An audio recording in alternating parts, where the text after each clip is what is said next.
بسم اللہ الرحمن الرحیم۔ السلام علیکم دوستو، کانسیپچل فریم ورک میں آپ سب کو خوش آمدید۔ آج ہم اسلامیات کے ایک بہت ہی امپورٹنٹ ٹاپک کے بارے میں بات کریں گے، جو کہ آپ لوگوں کو دکھ رہا ہے، کانسیپٹ آف پبلک ایڈمنسٹریشن ان اسلام۔ تو پبلک ایڈمنسٹریشن ان اسلام، اسلامیات کا جو سلیبس ہے ہمارے پاس، اس میں پبلک ایڈمنسٹریشن اینڈ گورننس ان اسلام کی ہیڈنگ کے اندر ہے، جس میں ہم لازمی سی بات ہے اب ہم کانسیپٹ آف پبلک ایڈمنسٹریشن کو ڈسکس کریں گے، اس کے بعد ہم پھر گورننس کو بھی ڈسکس کریں گے انشاءاللہ تعالی۔ تو چلیے اپنا ٹاپک شروع کرتے ہیں۔ سب سے پہلے ہم آؤٹ لائن دیکھتے ہیں۔ تو اس آؤٹ لائن کے اندر سب سے پہلے ہم ڈسکس کریں گے meaning and definition of public administration. اس کے بعد ہم اسٹیپس دیکھیں گے کہ پبلک ایڈمنسٹریشن کے اندر جو پالیسی بنائی جاتی ہے اس کو پھر امپلیمنٹ کیا جاتا ہے تو وہ کیا کیا اسٹیپس ہیں۔ اس کے بعد ہم دیکھیں گے رسپانسبلٹیز۔ تو یہ جو رسپانسبلٹیز یہاں پر ہوں گی، یہ لازمی سی بات ہے، جو پبلک آفیشلز ہوتے ہیں ان کی کچھ ذمہ داریاں ہوتی ہیں جو کہ انہوں نے پبلک کو سرو کرتے ہوئے نبھانی ہوتی ہیں۔ اس کے بعد ہم رولز اینڈ ریگولیشنز دیکھیں گے، یہ کہ ہمارا مین پارٹ ہوگا اس ویڈیو کے اندر، اور اس کو ہم ایٹ لینتھ ڈسکس کریں گے۔ اور لاسٹ میں ہم بات کریں گے کمپیریٹیو انالیسس کے بارے میں، جس میں ہم کمپیئر کریں گے اسلامک پبلک ایڈمنسٹریشن کو ویسٹرن پبلک ایڈمنسٹریشن سے۔ تو چلیں اپنا ٹاپک شروع کرتے ہیں۔ سب سے پہلے ہم بات کرتے ہیں definition and meaning of administration کی۔ تو لیٹن ورڈ ہے یہ، اس میں دو ورڈز ہیں، ایک تو ایڈ ہے جس کا مطلب ہے ٹو، دوسرا جو ورڈ ہے وہ ہے منسٹر جس کا مطلب ہے سرو۔ تو دونوں کو ملا کے کیا مطلب بنا؟ To serve. تو پبلک ایڈمنسٹریشن کا یہی مطلب بنا کہ سرونگ فار پیپل، کیونکہ پبلک آ گیا نا یہاں پہ، ہم نے جو ایڈمنسٹریشن کا مطلب دیکھا ابھی اس میں پبلک نہیں تھا، تو اب پبلک ایڈمنسٹریشن کو ملا کر کیا ہو گیا کہ سرونگ فار پیپل۔ تو اب اس کا لٹرل میننگ جو بنتا ہے وہ یہی بنتا ہے کہ services by the government for the public, مطلب یہ کہ گورنمنٹ کچھ سروسز پرووائڈ کرتی ہے پبلک کو، اور لازمی سی بات ہے اسی وجہ سے ہماری جو ریاست ہے وہ چلتی ہے، کیونکہ لازمی سی بات ہے گورنمنٹ جو بنتی ہے اس کا مقصد یہی ہوتا ہے کہ عوام کو سیٹسفائی کیا جائے، اور عوام کا کام یہ ہوتا ہے کہ وہ ان پٹ بھی دے اور فیڈ بیک بھی دے۔ یہی بات ہم نے پولیٹیکل سسٹم آف اسلام میں بھی ڈسکس کی تھی۔ تو اگر آپ لوگ پولیٹیکل سسٹم آف اسلام کے بارے میں جاننا چاہتے ہیں، جس میں ہم نے یہ دیکھا تھا کہ گورنمنٹ جو بنائی جاتی ہے وہ کس طرح سے بنائی جاتی ہے، اور گورنمنٹ بنانے کے لیے پھر کون کون سی چیزوں کا دھیان رکھنا پڑتا ہے اسلامی ریاست کے اندر، تو اس کا لنک میں ڈسکرپشن میں بھی ڈال دوں گا، اور اوپر آئی کے بٹن پہ بھی کلک کر کے آپ لوگ وہ ویڈیو دیکھ سکتے ہیں۔ اب ہم اس کی جو ڈیفینیشن ہے وہ دیکھ لیتے ہیں۔ یہ میں نے جو مریم ویبسٹر کی جو ڈکشنری ہے اس سے میں نے یہ ڈیفینیشن لی ہے۔ تو اس کا مطلب یہ ہے کہ it is a branch of political science dealing primarily with the structure and workings of agencies charged with the administration of government functions۔ اب اس کا کیا مطلب ہے؟ اس کا یہی مطلب ہے کہ جیسے میں نے آپ لوگوں کو پہلے بتایا کہ پولیٹیکل سائنس کی یہ برانچ ہے، تو اسی لیے پولیٹیکل سسٹم کو بھی آپ لوگوں کو سمجھنا ضروری ہو گیا اس کانسیپٹ کو سمجھنے کے لیے۔ تو اب یہاں پر ایک بات سمجھنی ہے، وہ یہ کہ یہاں پر کچھ ایجنسیز کام کر رہی ہوتی ہیں۔ ایجنسی سے مراد کچھ ڈپارٹمنٹس ہوتے ہیں جو کام کر رہے ہوتے ہیں، اور ان ڈپارٹمنٹس کے اندر جو ہے نا گورنمنٹ کے آفیشلز بیٹھے ہوئے ہوتے ہیں، جن کو ہم ایڈمنسٹریٹو آفیشلز بھی کہتے ہیں، اور ان کا کام کیا ہوتا ہے؟ ان کا کام ہوتا ہے گورنمنٹ کے جو فنکشنز ہیں ان کو پرفارم کرنا۔ کیوں؟ تاکہ جو پبلک ہے اس کو سیٹسفائی کیا جا سکے۔ مثال کے طور پر رورل ڈیولپمنٹ کرنی ہے، ایجوکیشن کو بہتر بنانا ہے، ہیلتھ کو بہتر بنانا ہے، یا لوگوں کے پرسنل میٹرز ہیں اگر وہ حد سے زیادہ بڑھ جاتے ہیں ان کو دیکھنا ہے۔ تو یہ تمام چیزیں جو ہوتی ہیں یہ پبلک ایڈمنسٹریشن کے اندر ڈیل کی جاتی ہیں۔ اب ہم بات کریں گے steps in Islamic public administration, جو اس کے درجات ہیں ان کو ہم دیکھیں گے۔ اس کے اندر ہم اسٹیپ وائز یہی دیکھیں گے کہ بھئی کس طرح سے کام ہوتا ہے اسلامک پبلک ایڈمنسٹریشن کے اندر۔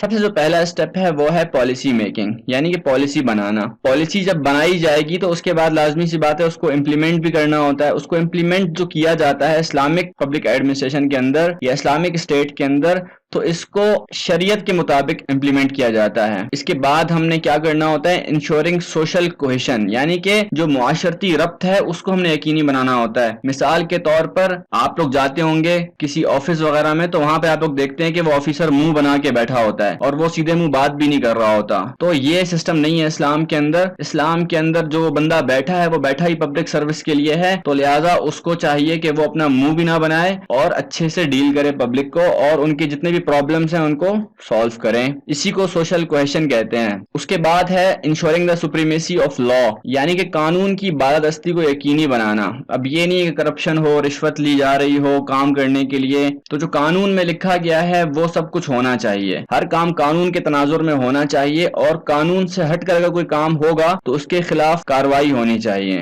اگلا جو سٹیپ ہوگا وہ ہوگا انشورنگ جسٹس۔ اب جسٹس کو یقینی کیسے بنانا ہے؟ وہ ایسے ہی بنانا ہے کہ بھائی ہر آدمی کو اختیار ہونا چاہیے کہ وہ اگر اس کے ساتھ کوئی ناانصافی ہوتی ہے تو وہ کورٹ کی طرف رجوع کر سکے. جیسے کہ لازمی سی بات ہے ریاست مدینہ میں ہوا کرتا تھا، ریاست مکہ میں ہوا کرتا تھا، حضرت عمر رضی اللہ عنہ کے زمانے میں ہوا کرتا تھا کہ کسی بھی آدمی کے ساتھ اگر ناانصافی ہوتی تھی، جیسے کہ مثال کے طور پر حضرت عمر رضی اللہ عنہ کے دور میں ایک گورنر کے بیٹے نے جو ہے نا تھوڑا سا اپنے آپ کو ترم خان دکھانے کی کوشش کی اور یہ دکھایا کہ میں تو جو ہے نا کوئی بہت ترم خان ہوں، اور اس نے ایک غریب آدمی کو مارا. تو حضرت عمر رضی اللہ عنہ نے اس غریب آدمی کا بدلہ بھی لیا اس سے، اور جو اس لڑکے کا جو باپ تھا جو کہ گورنر تھا اصل میں، اس کو بھی مارا. اور مزے کی بات یہ کہ جس شخص کو اس گورنر کے بیٹے نے مارا تھا وہ یہودی لڑکا تھا. یہ قصہ میں آپ لوگوں کو پچھلے بھی کسی لیکچر میں سنا چکا ہوں. تو کہنے کا مطلب یہی ہے کہ بھائی انصاف کو زندہ کرنا ہوتا ہے. اسلامی ریاست کے اندر پبلک ایڈمنسٹریشن کے اندر انصاف کے بغیر کام نہیں ہوگا. اگلا جو سٹیپ ہے وہ ہے انشورنگ ڈیو پروسیس. اب ڈیو پروسیس کا کیا مطلب ہے؟ اس کو ہم اردو میں یہی کہیں گے کہ شریعت، کیونکہ لازمی سی بات ہے اسلامک پبلک ایڈمنسٹریشن کے اندر جو ہمیں ڈیو پروسیس ہمیں پرووائڈ کیا جاتا ہے وہ ہے شریعت، قرآن اور سنت. تو قرآن اور سنت وہ راستہ ہے جو منزل تک پہنچانے والا راستہ ہے، نہ صرف دنیا کی بلکہ آخرت کی منزل تک بھی یہی پہنچائے گا ہمیں. اس کے بعد جو آخری سٹیپ ہے ہمارے پاس وہ ہے افیکٹو ریٹریبیوشن کا، یعنی کہ بدلہ. اب لازمی سی بات ہے اگر کوئی بندہ اچھا کام کرتا ہے تو اس کو ریوارڈ ملنا چاہیے، اور اگر کوئی بندہ غلط کام کرتا ہے تو اس کو سزا ملنی چاہیے. اور یہ ایک افیکٹو سسٹم ہونا چاہیے جیسا کہ اسلام کے اندر ہے کہ سزا اتنی سخت ہے کہ ایک دفعہ اگر وہ سزا کسی کو مل جائے، جیسے کہ چوری کی سزا ہاتھ کاٹنا ہے، ڈاکو کی سزا یہ ہے کہ اس کے سینے میں برچھا مار دیا جائے، اور جو آدمی زنا کرے گا اس کی سزا 100 کوڑے ہے، اور جو آدمی شراب پیے گا یا بیچے گا اس کی سزا 80 کوڑے ہے. تو یہ اس طرح کی سزائیں ہیں کہ اس کے بعد پھر اگر کوئی دیکھ لے تو یہ عبرت بن جاتی ہے. اور اس کے بعد پھر کوئی بندہ ہمت نہیں کرتا کہ وہ دوبارہ یہ گناہ کرے اور اس طرح کوئی غلط کام کرے. اب ہم بات کرتے ہیں ریسپانسبلٹیز ان پبلک ایڈمنسٹریشن. تو اس کے اندر کچھ ذمہ داریاں ہوتی ہیں پبلک آفیشلز کی، وہ ہم دیکھ لیتے ہیں. سب سے پہلی جو ریسپانسبلٹی ہمارے سامنے ہے وہ ہے نماز قائم کرنا. نماز قائم کرنا خود بھی اور دوسروں سے بھی کروانا. اس کے علاوہ جو اگلی ریسپانسبلٹی ہے وہ ہے ہمارے پاس پیئنگ اینڈ کلیکٹنگ زکوٰۃ، یعنی کہ زکوٰۃ ادا بھی کرنا اور وصول بھی کرنا. اس میں تو بہت سارے آپ لوگوں کو پتا ہے کہ بھئی حضرت ابو بکر صدیق رضی اللہ عنہ کے زمانے میں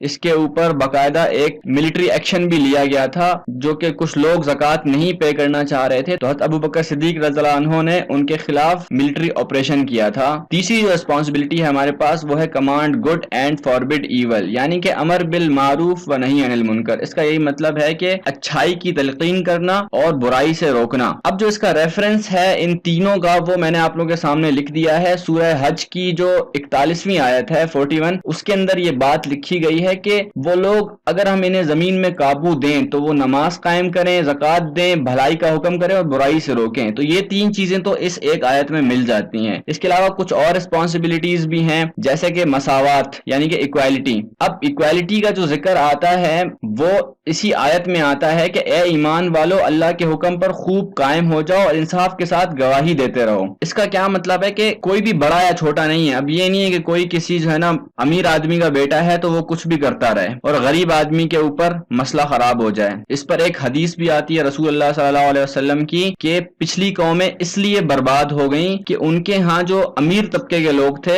ان کو ترجیح دی جاتی تھی، فوقیت دی جاتی تھی. کن پر؟ غریب لوگوں کے اوپر، اور وہ بھی مجرموں کو، جو لوگ جرم کرتے تھے ان کو. اس کے علاوہ ایک اور بھی آپ لوگوں کو حدیث سنی ہوگی اکثر کہ ایک صحابیہ تھیں جن کا نام تھا حضرت فاطمہ. وہ لازمی سی بات ہے رسول اللہ صلی اللہ علیہ وسلم کی بیٹی نہیں تھیں، وہ دوسری کوئی اور فاطمہ تھیں جنہوں نے چوری کر لی تھی اور اس کے بعد ان کا ہاتھ کاٹنے کا حکم دیا گیا تھا. تو کچھ لوگوں نے سفارش کی، سرداروں کی سفارش لے کر آئے کہ بھائی ان کا ہاتھ نہ کاٹا جائے، یہ جو ہے نا کوئی بڑے اونچے خاندان سے تعلق رکھتی ہیں. تو رسول اللہ صلی اللہ علیہ وسلم نے فرمایا کہ اگر یہ میری اپنی بیٹی فاطمہ بھی ہوتی اور وہ بھی چوری کرتی تو ان کا بھی ہاتھ اسی طرح سے کاٹ دیا جاتا. پتہ چلا کہ اسلام کے اندر ایکویلٹی ہے، کوئی بھی چھوٹا بڑا نہیں ہے. اس کے علاوہ خطبہ حجت الوداع کے اندر آپ لوگوں کو اس کی کئی ساری مثالیں آپ لوگوں کو مل جاتی ہیں، جس کے اندر یہ بات آپ لوگوں کو ملتی ہے کہ کسی عربی کو کسی اجمی کے اوپر کوئی بھی فوقیت حاصل نہیں ہے. اس کے علاوہ اسلام کے اندر اس کی کئی مثالیں ملتی ہیں. تو اس کے اندر ریفرنسز کی کوئی کمی نہیں ہے، حدیثوں کے اندر، قرآن مجید کے اندر ریفرنسز بھرے ہوئے ہیں. اگلا جو کانسیپٹ ہے رسپانسبلٹی کے اندر وہ ہے جسٹس کا. اب جسٹس کی جو بات ہوتی ہے وہ بھی اسی آیت کے اندر آ جاتی ہے، جس میں انصاف کی بات بھی ہو رہی ہے. اور اس کے اندر ایک بہت امپورٹنٹ جو چھوٹی سی آیت ہے، اگر آپ لوگ یہ ریفرنس دیں، یہ یاد کر لیں آپ لوگ یہ آیت کہ اعدلوا هو اقرب للتقوی،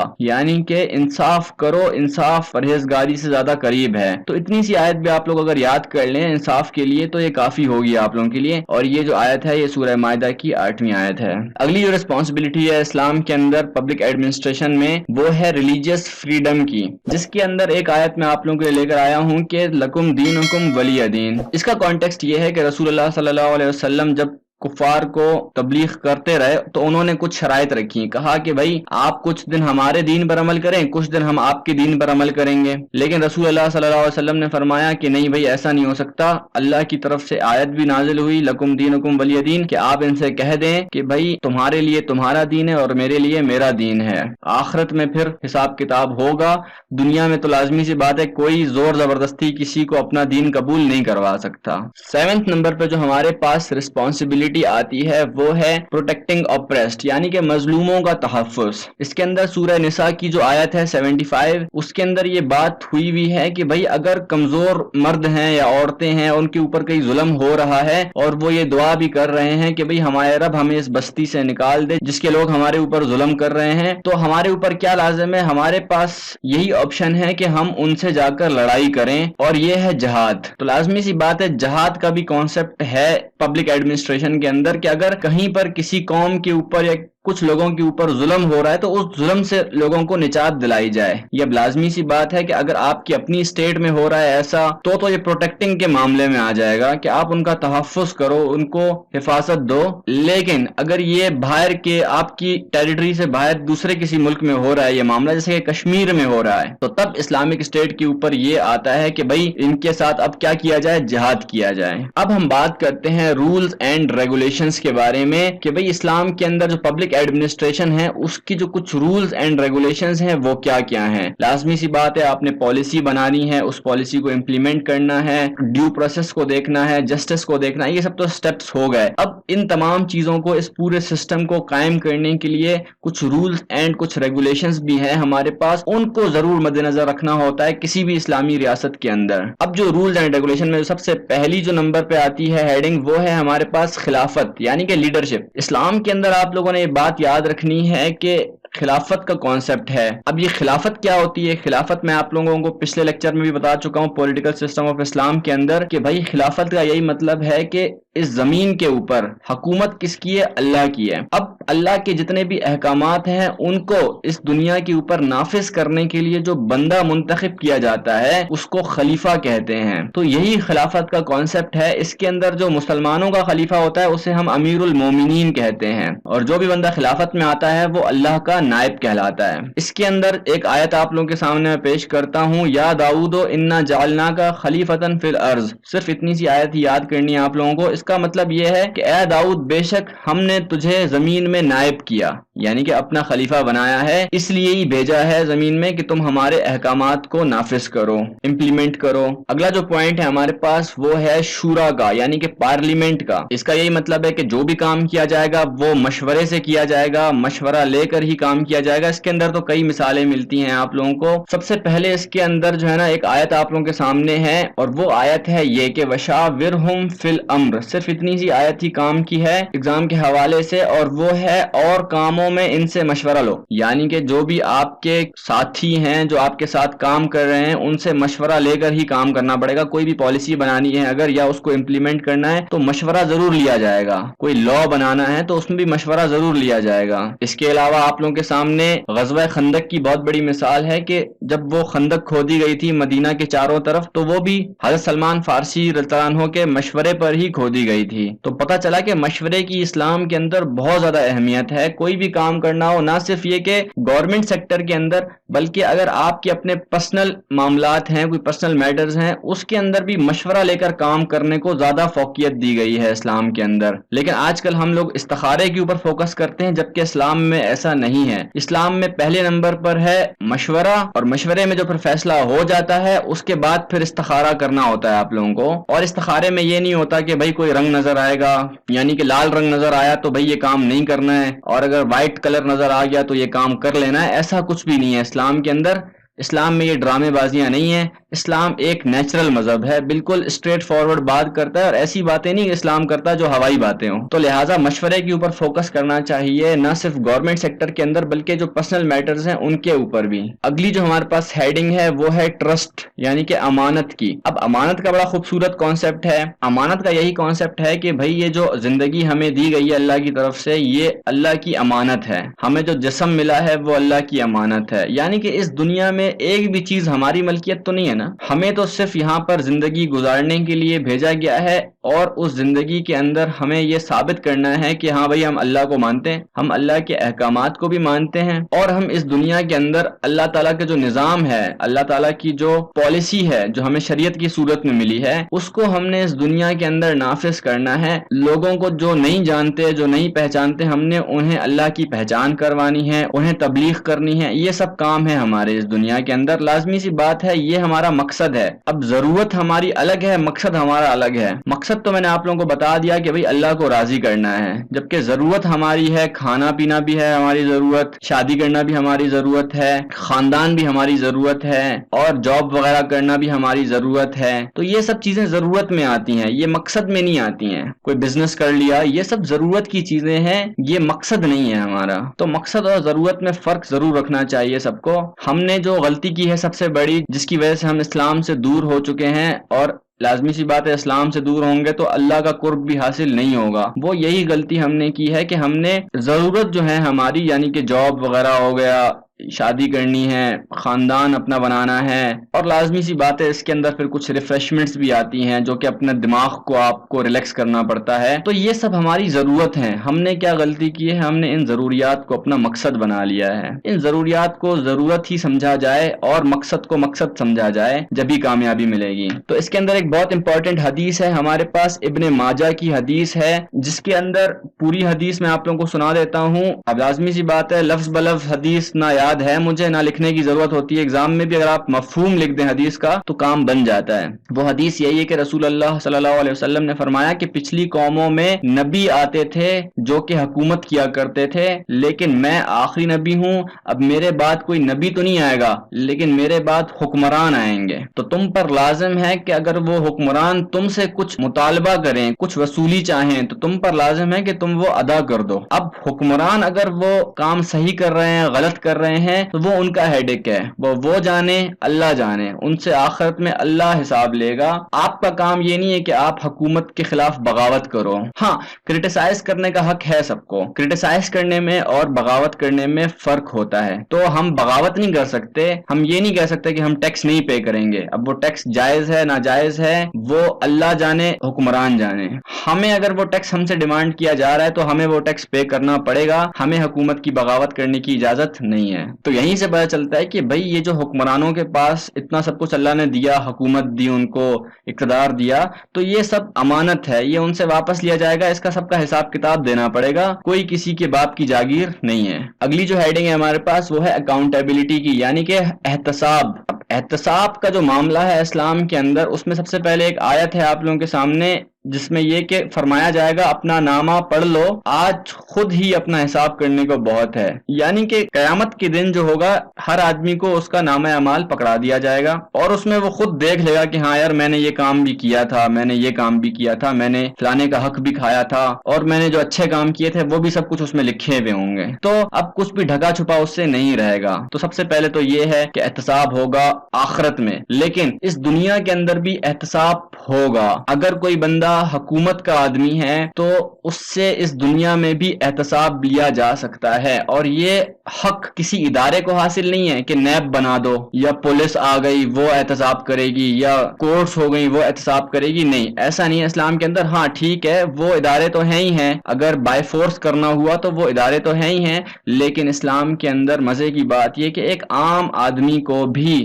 احتساب کرنے کا حق حاصل ہے. تو پتہ چلا کہ دنیا اور آخرت کے اندر اسلام اسلام میں احتساب کرنے کی اجازت ہے. آخرت میں تو لازمی بات ہے اللہ کرے گا احتساب، دنیا کے اندر ایک عام آدمی بھی احتساب کر سکتا ہے، حساب لے سکتا ہے کسی بھی شخص سے جو کہ حکومت کے انڈر کام کر رہا ہوگا. اس کے اندر ایک حدیث ہے، بہت مشہور حدیث، کہ بھائی برائی کو ہاتھ سے روکو، اگر ہاتھ سے نہیں روک سکتے تو زبان سے روکو، زبان سے نہیں تو دل میں برا سمجھو اس کو، یہ ایمان کا آخری درجہ ہے. تو پتہ چلا کہ برائی کو روکنا ہاتھ سے، اب وہ کوئی بھی کر رہا ہو، وہ لازمی سی بات ہے اگر کوئی گورنمنٹ آفیشل وہ برائی کر رہا ہے تو اس کو بھی ہاتھ سے آپ روک سکتے ہو. اگر ہاتھ سے طاقت نہیں ہے آپ کے اندر تو کم از کم زبان سے بول سکتے ہو. اسی حدیث سے بھی پتہ چلتا ہے کہ کرٹیسائز کرنا جائز ہے اسلام میں، بغاوت کرنا جائز نہیں ہے، کرٹیسائز کرنا بہرحال جائز ہے. اس کے علاوہ حدیث میں ہمیں یہ بھی ملتا ہے کہ خلفائے راشدین کے دور میں حضرت ابو بکر صدیق رضی اللہ عنہ نے ایک مرتبہ زیادہ کپڑے پہن لیے تھے، یعنی کہ ان کے پاس کپڑے اتنے تھے نہیں، میرے خیال میں ایک تیبند تھا ان کے پاس صرف، لیکن انہوں نے ایک قمیض بھی پہنی ہوئی تھی. تو لوگوں نے اعتراض کیا کہ بھائی یہ قمیض آپ کے پاس کہاں سے آئی، اور جو ہے نا لوگوں نے ان سے سوال جواب شروع کر دیے. تو انہوں نے کوئی بھی برا نہیں منایا، وہ کہہ سکتے تھے نا کہ بھائی نہیں تمہارا کیا کام ہے، میں جو ہے نا خلیفہ ہوں اور میرا اتنا بھی حق نہیں ہے، نہیں، لیکن انہوں نے ایسا نہیں کیا. ان کے اخلاق دیکھیں آپ، اور ان کے دل میں اللہ کا اتنا خوف تھا کہ انہوں نے عوام کو جواب دیا کہ بھائی یہ کپڑا جو ہے نا مجھے کسی نے گفٹ کیا، ابھی مجھے صحیح سے یاد نہیں ہے، بہرحال وہ کپڑا انہیں کسی نے گفٹ کیا ہوا تھا. اس کے علاوہ حضرت عمر رضی اللہ عنہ کا جب دور تھا تو انہوں نے ایک مرتبہ اعلان کیا کہ بھائی حق مہر کی جو رقم ہوگی وہ 400 درہم ہوگی. تو انہوں نے گویا فکس کر دیا حق مہر کو. تو وہ جو مجمع تھا اس میں سے ایک عورت اٹھی اور اس عورت نے اعتراض کیا کہ اے امیر المومنین، اللہ نے تو قرآن میں کہا ہے کہ اگر سونے کا پہاڑ بھی دیا ہوا ہو حق مہر میں تو واپس نہیں لے سکتے. تو اللہ تو سونے کے پہاڑ کی بات کر رہا ہے، مطلب یہ کہ سونے کا پہاڑ بھی حق مہر میں دیا جا سکتا ہے، اور آپ نے حق مہر فکس کر دیا. تو حضرت عمر رضی اللہ عنہ نے اسی وقت اپنی اس بات سے رجوع کیا اور کہا کہ یہ عورت ٹھیک کہہ رہی ہے اور میں غلط کہہ رہا ہوں. تو پتہ چلا کہ ایک عام آدمی کو بھی حساب لینے کا پورا حق حاصل ہے اسلام کے اندر. اگلی جو ہیڈنگ ہے ہمارے پاس رولز اینڈ ریگولیشنز کے اندر، وہ ہے ٹرانسپیرنسی کی. ٹرانسپیرنسی سے یہی مراد ہے کہ بھائی جو بھی کام آپ کرو، حکومت کوئی بھی کام کرے تو پبلک کے سامنے وہ بالکل کھلا ڈلا ہو، یہ نہیں کہ ڈھکا چھپا ہو اور پبلک کے سامنے پوری ڈیٹیل نہ آ رہی ہو. تو الحمدللہ پاکستان کے آئین کے اندر اس کا اہتمام کیا گیا ہے، اور آرٹیکل 19 جو ہے ہمارا وہ ہمیں رائٹ ٹو انفارمیشن دیتا ہے، جو کہ ہر عام آدمی کو یہ رائٹ حاصل ہے کہ وہ کسی بھی قسم کی انفارمیشن طلب کر سکتا ہے پبلک آفیشل سے. اس کے علاوہ ایک آیت بھی میں نے آپ لوگوں کے لیے لکھ دی ہے یہاں پر، سورہ بقرہ کی 282 آیت ہے، اس کے اندر بھی آپ لوگ ریفرنس ڈھونڈ سکتے ہیں اس ہیڈنگ سے متعلق. اگلی جو ہیڈنگ ہے ہمارے پاس وہ ہے پبلک ویلفیئر کی، یعنی کہ عوام کی فلاح و بہبود کے لیے کام کیا جائے. اس کی اردو میں ایک ٹرم ہے مصالحت کی. تو جو لوگ اردو میں پیپر دینا چاہتے ہیں وہ مصالحت کی ہیڈنگ یاد کر لیں. تو مصالحت کا یہی مطلب ہے کہ بھائی صلح کروانا. اگر کچھ لوگوں کے بیچ میں پھڈا ہو رہا ہے کسی اسلامی ریاست کے اندر تو اس کو صلح کروانا بھی حکومت کا کام ہے، اور معاشرے کے اندر بھائی چارے کو پروموٹ کرنا چاہیے اسلام کے اندر. ہاں ایک بات آپ لوگوں نے یاد رکھنی ہے کہ اسٹیٹ کو یہ اجازت نہیں ہے کہ وہ کسی کے پرسنل میٹرز میں انٹرفیئر کرے جب تک وہ میٹر اتنا نہ بڑھ جائے کہ اب وہ پرسنل رہا نہیں، اب لوگ بھی اس کے اندر شامل ہو گئے ہیں، لوگ بھی تماشا دیکھ رہے ہیں. تو ایسی صورت میں اسٹیٹ کو انٹرفیئر کرنے کی اجازت ہے. اب اس کے اندر ایک عورت کی خلا کا واقعہ ہے کہ ایک عورت رسول اللہ صلی اللہ علیہ وسلم کے پاس آئی اور فرمایا کہ بھائی میرے شوہر کے ساتھ میری بن رہی نہیں ہے، کوئی مسئلے پریشانیاں ہیں تو مجھے خلا چاہیے، مجھے علیحدگی چاہیے. تو رسول اللہ صلی اللہ علیہ وسلم نے اس عورت کو کہا کہ بھائی تم خلا نہ لو. تو اس عورت نے آگے سے سوال کیا کہ یا رسول اللہ صلی اللہ علیہ وسلم کیا آپ مجھے حکم دے رہے ہیں یا آپ مجھے مشورہ دے رہے ہیں؟ تو رسول اللہ صلی اللہ علیہ وسلم نے فرمایا کہ میں تمہیں حکم نہیں دے رہا، میں تمہیں مشورہ دے رہا ہوں، کیونکہ خلا لینا تو عورت کا بہرحال حق ہے. پھر بعد میں اس عورت نے خلا لے لی تھی. اسی طرح سے حضرت زید اور حضرت زینب رضی اللہ عنہ کا واقعہ ہے کہ ان دونوں کی بھی آپس میں نہیں بن رہی تھی. حضرت زید رضی اللہ عنہ حضرت محمد صلی اللہ علیہ وسلم کے بہت قریبی رشتہ دار تھے. تو رسول اللہ صلی اللہ علیہ وسلم نے انہیں بہت منع کیا کہ بھئی آپ لوگ اپنے گھر کے حالات کو ٹھیک کر لو، طلاق نہ لو. تو حضرت زید رضی اللہ عنہ کو رسول اللہ صلی اللہ علیہ وسلم نے بہت فرمایا کہ بھئی آپ طلاق نہ دو انہیں، لیکن معاملہ اتنا بڑھ گیا تھا کہ حضرت زید رضی اللہ عنہ نے بلا آخر حضرت زینب رضی اللہ عنہ کو طلاق دے دی. اس کے بعد رسول اللہ صلی اللہ علیہ وسلم نے حضرت زینب رضی اللہ عنہ سے نکاح کر لیا تاکہ ان کا جو نقصان ہوا اس کی تلافی ہو جائے. تو پتہ چلا کہ اسٹیٹ کو انٹرفیئر کرنے کی اجازت ہے، لیکن اتنا نہیں کہ آپ اپنی باتوں کو مسلط کرنا شروع کر دیں، اگلے کے اوپر امپوز کرنا شروع کر دیں۔ ہاں، آپ مشورہ دے سکتے ہیں کہ بھئی ایسے کر لو، ایسے کر لو، اپنا مسئلہ سلجھا لو، لیکن بہرحال معاشرے کے اندر جوڑ کی کوشش کرنا ہی اسلامی ریاست کا کام ہے۔ اس کے علاوہ امر بالمعروف و نہی عن المنکر کی آپ لوگوں کو بہت زیادہ مثالیں مل جائیں گی۔ قرآن میں تو جگہ جگہ ہے کہ بھئی امر بالمعروف و نہی عن المنکر سے کام لو، برائی کو روکو اور اچھائی کا حکم کرو۔ تو لازمی سی بات ہے، اس بات کا بھی مقصد یہی ہے کہ بھئی معاشرے کے اندر جوڑ پیدا کیا جائے، سوشل کوہیشن جس کی بات ہو رہی تھی نا،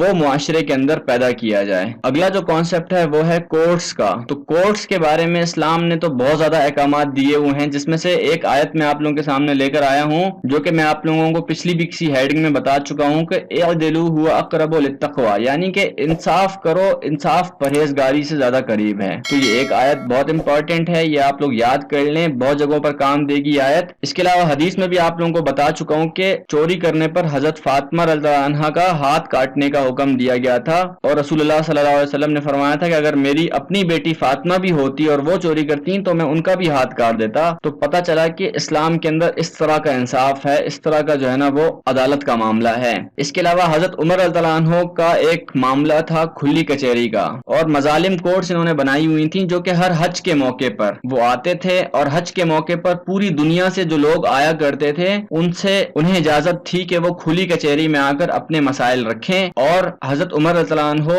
ان مسائل کو حل کرتے تھے۔ پوری دنیا سے جو بھی لوگ آتے تھے ان کے مسائل حل کیے جاتے تھے۔ اگر ان کی اپنی ریاست کے اندر بھی ان کے اوپر ظلم ہو رہا ہوتا تھا تو حضرت عمر رضی اللہ عنہ اس کے خلاف بھی ایکشن لیا کرتے تھے۔ اس کے علاوہ ایک اور آیت بھی آپ لوگ دیکھ لیں، قرآن مجید کی آیت ہے کہ ان اللہ یأمر بالعدل والاحسان۔ اتنی سی آیت آپ لوگ اگر یاد کر لیں تو کام چل جائے گا۔ اس کا مطلب یہی ہے کہ بے شک اللہ پاک فرماتا ہے کہ انصاف اور نیکی کے ساتھ کام کرو۔ اب لازمی سی بات ہے، ہر بندہ آیت کا ترجمہ اپنے لحاظ سے کرتا ہے، تو اصل میں معاملہ یہ ہے کہ ان اللہ کا مطلب ہے بے شک اللہ فرماتا ہے یأمرو، اپنے امر میں یعنی کہ اپنے میٹرز میں، امر بولتے ہیں میٹرز کو، بالعدل والاحسان، عدل سے کام لو اور احسان سے کام لو۔ احسان کا مطلب ہوتا ہے اچھائی۔ تو پتہ چلا کہ اپنے ڈیلی روٹینز کے جو میٹرز ہیں، معاملات ہیں، اس کے اندر بھی انصاف سے اور اچھائی سے کام کرنے کا حکم دیا گیا ہے ہمیں۔ تو یہ آیت پبلک آفیشلز کے لیے بھی ہے اور عام پبلک کے لیے بھی ہے۔ اگلا جو کانسیپٹ ہے ہمارے پاس وہ ہے رول آف لا کا،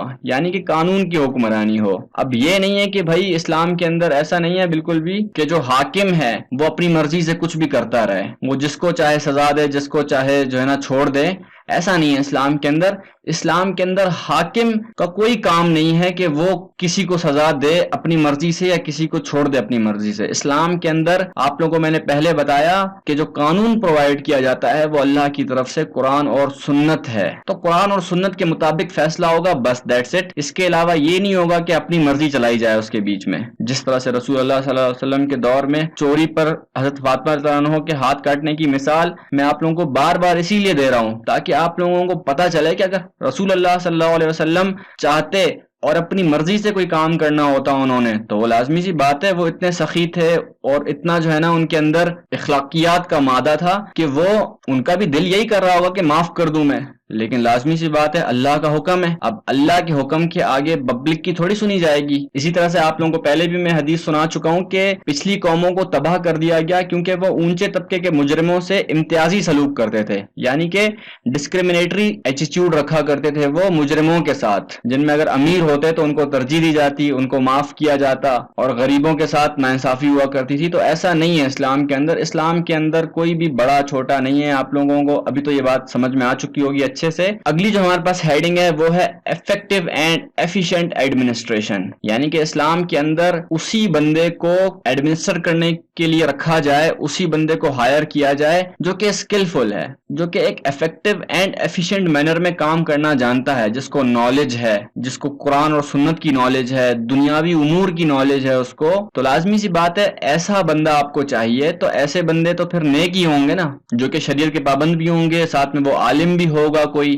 اسی لیے میں نے آپ لوگوں کو پولیٹیکل سسٹم آف اسلام کے اندر یہ بات بتا دی تھی کہ اسلام کے اندر صرف ڈیموکریسی نہیں ہے، اسلام کے اندر تھیوکریسی بھی ہے، جس میں علماء کرام کی حکومت ہوتی ہے، لیکن وہ علماء کرام الیکٹ کیسے ہوں گے، وہ اس کے اندر پھر ڈیموکریسی کا عنصر آ جاتا ہے۔ اور صرف علم ہونا ہی کافی نہیں ہے، اس علم کو یا اس اصول کو، ضوابط کو، اس پالیسی کو امپلیمنٹ کرنے کی بھی صلاحیت ہونی چاہیے۔ ایسے لوگوں کے اللہ نے بھی تعریف کی ہے اور بتایا کہ بھئی وہی لوگ ہیں یہ جنہیں اگر ہم اقتدار دیں تو وہ نماز بھی قائم کریں اور زکوٰۃ بھی قائم کریں اور اچھائی کا حکم دیں اور برائی سے روکیں۔ یعنی کہ پتہ چلا کہ اچھائی کا حکم دیا جائے گا اور برائی سے بائی فورس بھی روکا جا سکتا ہے۔ اس کے علاوہ اس کے اندر پنکچویلٹی یعنی کہ وقت کی پابندی بھی آ جاتا ہے اور ڈیسیجن میکنگ اسکلز بھی آ جاتے ہیں۔ تو یہ تمام خوبیاں ہونی چاہیے ایک پبلک آفیشل کے اندر تاکہ وہ کام کر سکے اور پبلک کے لیے سرو کر سکے۔ اب جو آخری ہمارے پاس پوائنٹ ہے اس کے اندر وہ ہے سادگی کا۔ سادگی کی تو کئی مثالیں آپ لوگوں نے سنی ہوگی، حضرت عمر رضی اللہ عنہ کی کئی مثالیں آپ لوگوں کو پتہ ہے، حضرت محمد صلی اللہ علیہ وسلم کی کئی مثالیں آپ لوگوں کو پتہ ہے کہ وہ اپنے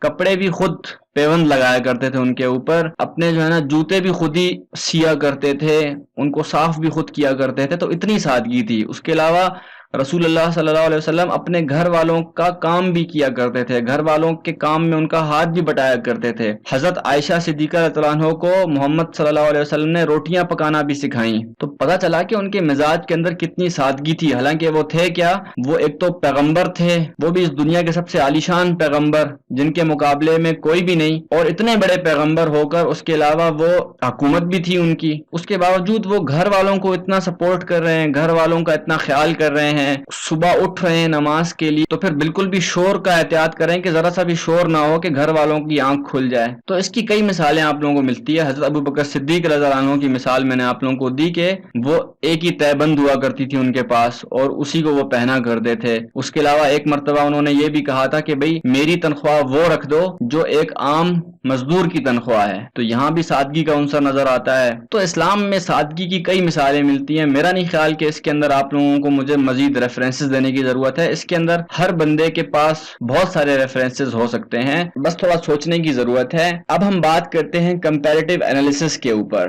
ہم بات کریں گے کہ بھئی اسلام کے اندر اور ماڈرن سسٹم کے اندر کیا فرق ہے۔ تو سب سے پہلے ہم دیکھتے ہیں کہ گورنمنٹ کیا ہے اسلام کے اندر۔ گورنمنٹ جو ہے وہ اللہ کی ہے، یعنی کہ قرآن اور سنت کی حکومت ہے۔ اب لازمی سی بات ہے قرآن اور سنت اللہ نے ہی نازل کیا ہے، کسی اور نے نہیں نازل کیا، لیکن ماڈرن سسٹم کے اندر جو معاملہ ہے وہ ہے ڈیموکریٹک سسٹم۔ تو ان دونوں کا اگر آپ لوگوں نے فرق سمجھنا ہے تو میری پچھلی ویڈیو ضرور دیکھیں، پولیٹیکل سسٹم آف اسلام، اس کے اندر آپ لوگوں کو سمجھ میں آ جائے گا کہ بھائی ماڈرن سسٹم میں اور اسلامک سسٹم میں کیا فرق ہے، کیونکہ یہ ایک پولیٹیکل سسٹم کا ٹاپک ہے جس کے اندر آپ لوگ یو کے یو ایس اے کی مثال لے سکتے ہیں کہ بالکل ڈیموکریٹک ڈیسیجن ہوتے ہیں وہاں پر۔ پارلیمنٹ کے اندر ووٹنگ ہوتی ہے، زیادہ لوگ ہاں کر دیں تو وہ کام ہو جاتا ہے، زیادہ لوگ نہ کر دیں تو وہ کام نہیں ہوتا۔ اب قانون بنانے کی بات اگر کریں تو اسلام کے اندر قانون کون بناتا ہے؟ اسلام کے اندر قانون بنا چکے ہیں اللہ۔ اسلام کے اندر قانون بنا چکا ہے اللہ۔ اللہ نے جو شریعت ہمیں دی ہے اس میں قانون ہمیں سارے دے دی گئے ہیں اور یہ قیامت تک کے لیے ہے۔ اب اگر کوئی ایسا مسئلہ پیش آتا ہے جو کہ آپ کو قرآن اور حدیث میں نہیں ملتا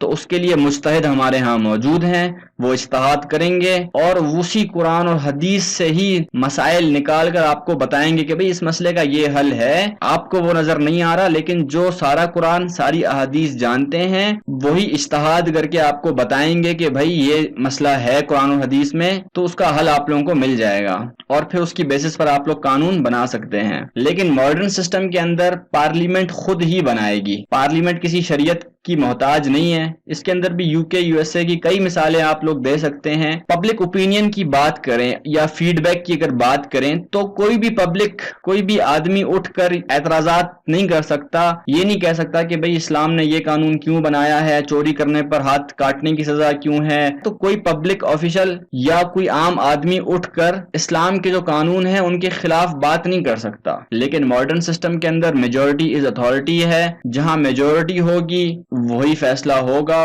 وہی جو بات کر دیں۔ جیسے کہ امریکہ کی پارلیمنٹ کے اندر یہ فیصلہ ہوا کہ بھئی شراب پینا جائز ہے، شراب پینا حلال ہے، اور میجورٹی نے کہا ہاں جائز ہے، تو لازمی سی بات ہے ان کے لیے جائز ہو گیا۔ کشمیر ایشو کی مثال میں نے یہاں پر اس لیے لکھی ہے کیونکہ کشمیر ایشو سالو اسی لیے نہیں ہو پا رہا کیونکہ ان کے ہاں میجورٹی اتھارٹی ہے۔ یونائٹڈ نیشنز کے اندر آپ لوگ دیکھ لیں، سیکیورٹی کاؤنسل کے اندر آپ لوگ دیکھ لیں کہ 5 بندوں میں سے اگر ایک نے بھی ویٹو کر دیا تو پھر نہیں ہو سکتا. اور یہی مسئلہ ہے, وہ 5 میں سے جو ہے نا ہمیشہ میجورٹی ایک طرف ہوتی ہے, کوئی ایک بندہ ہی ویٹو کر رہا ہوتا ہے کہ بھائی کشمیر کے خلاف ریزولوشن نہیں بنے. لیکن اکثر یہی دیکھا گیا ہے کہ جو میجورٹی ہے وہ ایک سائڈ ہو کر کشمیر کے خلاف ہی باتیں ہو رہی ہوتی ہیں وہاں پر. امینڈمنٹ کا اگر پروسیس دیکھا جائے کہ بھئی امینڈمنٹ کس طرح سے ہوگی اسلام میں, اب تو نہیں ہوگی, اب تو امینڈمنٹ نہیں ہو سکتی, اب تو ہو گیا معاملہ. لیکن چلیں پھر بھی اگر اسلامک اسٹیٹ کی بات کریں, رسول اللہ صلی اللہ علیہ وسلم کے دور کی بات کریں جب وحی آ رہی تھی, اب تو وحی نہیں آتی لیکن اس ٹائم جب وحی آ رہی تھی تب کیا معاملہ تھا؟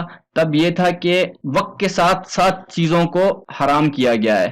شراب کو آپ دیکھیں, ایک دم یہ نہیں کہا کہ ہاں ایک دم حرام ہے, کیونکہ لازمی سی بات ہے ایک آدمی اگر جو ہے نا وہ شراب پیتا ہے, عادی ہے شراب کا, اور وہ ایک دم شراب چھوڑ دے تو لازمی سی بات ہے اس کے سسٹم میں اس کا جسم اب اتنا عادی ہو چکا ہے شراب کا کہ وہ ایک دم اس کو ایکسپٹ نہیں کر رہا ہوتا, تو اس لیے وہ پھر بیمار ہو جاتا ہے اور اس کے مرنے کا بھی خطرہ ہوتا ہے. تو اسی لیے شراب کو پہلے غلط کہا گیا, برا بھلا کہا گیا شراب کو اسلام کے اندر, اس کی برائیاں کی گئیں, تھوڑی سی لوگوں کا دماغ بنایا گیا, اس کے بعد یہ حکم آیا کہ بھئی شراب حرام ہے. لیکن ماڈرن سسٹم کے اندر جتنا جلدی ہو سکتا ہے اتنی جلدی امینڈمنٹ ہو جاتی ہے, کسی بھی چیز کے اندر بدلاؤ ہو سکتا ہے. اسلام کے اندر تھوڑا سا ریجڈ معاملہ ہے یہ, لیکن ماڈرن سسٹم کے اندر ایسا نہیں ہے. ماڈرن سسٹم کے اندر بالکل فلیکسیبلٹی ہے, اس کے اندر جب چاہو کسی چیز کو حلال کر دو, حرام کر دو, مرضی ہے آپ کی. پبلک انکلوژن یعنی کہ عوام کی مداخلت. اب عوام کا جو معاملہ ہے وہ یہی ہے کہ بھئی مورل کریکٹر دیکھا جائے گا, اس کا تقوی دیکھا جائے گا, سادگی دیکھی جائے گی, اور یہ دیکھا جائے گا سب سے پہلے کہ یہ بندہ امانت دار ہے یا نہیں ہے, صادق و امین ہے یا نہیں ہے, جب بھی اس کو انکلوڈ کیا جائے گا